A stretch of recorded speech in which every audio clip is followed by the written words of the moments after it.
ছিল আমাদের হলফনামা একটি সাইন মিটিং ছিল।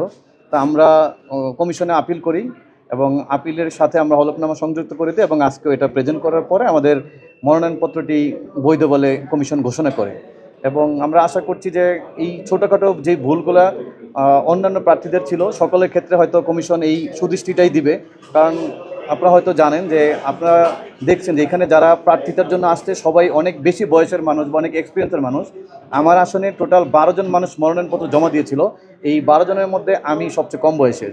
তো ছোট একটু ভুল হয়েছে, আশা করি এটা একটা নতুন শিক্ষা হলো এবং এই শিক্ষাটা নির্বাচনে মাঠে কাজে লাগবে এবং সবাইকে নিয়ে একটি সুন্দর নির্বাচন করতে চাই। আর প্রশাসন এবং সকলকে বলবো যে অন্য আরও প্রার্থীরা যে অভিযোগটা করছে যে লেভেল প্লেয়িং ফিল্ডের ব্যাপারে, আমরা আসলে এই অভিযোগটা যাতে করতে না হয় বা আমরা করতে চাই না।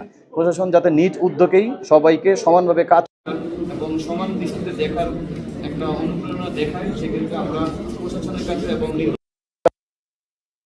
যে আপনারা সবাইকে সমান দৃষ্টিতে দেখবেন এবং কোনো ক্রমেই যাতে কোনো একটি দলের প্রতি আনুগত্যতা না আসে এবং কোনো একটি ব্যক্তির প্রতি না আসে। আমরা চাই নির্বাচন বিগত দিনে যেই আমিদামি নির্বাচন ছিল এইরকম কোনো ট্যাগলাইন যাতে এবারে নির্বাচনে না আসে।